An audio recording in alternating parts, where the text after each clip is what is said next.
పేదల సేవలో కార్యక్రమానికి విచ్చేసినటువంటి మన ప్రియతమ నాయకులు, మన ఆశాజ్యోతి, నిరుపేద కుటుంబాలకి భగవంతులు, ఆంధ్రప్రదేశ్ నిర్మాణానికి, ఆంధ్రప్రదేశ్ యువతకు భవిష్యత్తును కల్పిస్తూ గడిచిన 30 సంవత్సరాలుగా పెను మార్పులు తీసుకొచ్చినటువంటి మన ముఖ్యమంత్రి వర్యులు శ్రీ నారా చంద్రబాబు నాయుడు గారికి పాదాభివందనం చేసుకుంటూ స్వాగతం పలుకుతూ, సార్ మొదటిసారి మా జిల్లా రావడం, మా గజపతినగరం నియోజకవర్గం రావడం, దత్తి గ్రామానికి రావడం మా అందరికీ చాలా ఆనందంగా ఉంది సార్.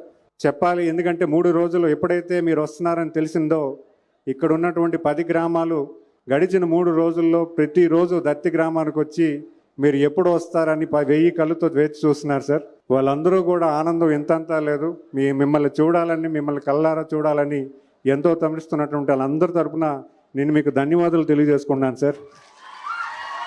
ఇక్కడున్న ప్రజలందరూ కూడా రైతువారి కుటుంబాలు, వ్యవసాయమే ప్రధానంగా పనిచేస్తూ ఎన్నో ఒడిదుడుకులు ఎదుర్కొని ఈరోజు పిల్లల్ని చదివిస్తూ పిల్లల్ని మంచి స్థాయికి తీసుకెళ్తున్న పరిస్థితి మనందరికీ తెలిసిన విషయమే. అలాగే ఈ జిల్లాలో ఉన్నటువంటి అన్ఎంప్లాయ్మెంట్ గురించి కూడా గౌరవ ముఖ్యమంత్రి గారి దృష్టిలో పెట్టడం జరిగింది. ఎందుకంటే ఇక్కడ ఉన్నటువంటి ఇండస్ట్రీస్ను ఫెడరలైజ్కున్నటువంటి ఇబ్బందులు ఉన్నాయి, అలాగే జూట్ ఇండస్ట్రీస్కి ఉన్నటువంటి ఇబ్బందులు ఉన్నాయి, షుగర్ ఇండస్ట్రీస్కి వచ్చినటువంటి ఇబ్బందులు ఉన్నాయి. ఇక్కడ ఉన్నటువంటి ఇండస్ట్రీస్కి కూడా కొత్త ప్రతిపాదనలు తీసుకొచ్చి, లార్జ్ ఇండస్ట్రీ తీసుకొచ్చి ఎక్కువ మందికి ఉపాధి కలిపే విషయాన్ని కూడా గౌరవ ముఖ్యమంత్రి గారి దృష్టిలో పెట్టడం జరిగింది. దానికి కూడా సానుకూలంగా స్పందిస్తూ కొన్ని ఇండస్ట్రీస్ని కూడా మన జిల్లాకి వచ్చే పరిస్థితి కూడా గౌరవ ముఖ్యమంత్రి గారు భవిష్యత్ కాలంలో కార్యాచరణ చేస్తానన్నారు. అది కూడా మీకు తెలియజేసుకుంటున్నాను.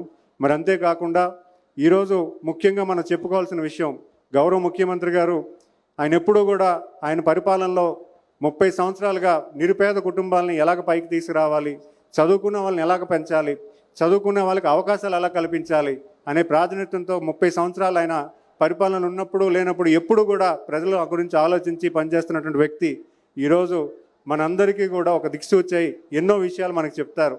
అవన్నీ కూడా సూచన తప్పకుండా మనం అమలు చేసుకొని మన ప్రాంతాన్ని అభివృద్ధి చేసుకొని మనం రాష్ట్రంలోని, దేశంలోని, దేశ విదేశాల్లోని మన విజయనగరం నుంచి ఎక్కువ ప్రాతినిధ్యం ఉండేలాగా మనందరం కూడా ఉండాలని కోరుకుంటూ, మరీ ముఖ్యంగా నేను మొదటిసారి శాసనసభ్యుడిగా నాకు అవకాశం ఇచ్చినటువంటి గౌరవ ముఖ్యమంత్రి గారికి ధన్యవాదాలు తెలియజేసుకుంటాను సార్. ఎందుకంటే ఇంతటి బాధ్యత ఎవరికి రాదు సార్. నాకు ఈ బాధ్యత అప్పగించారు.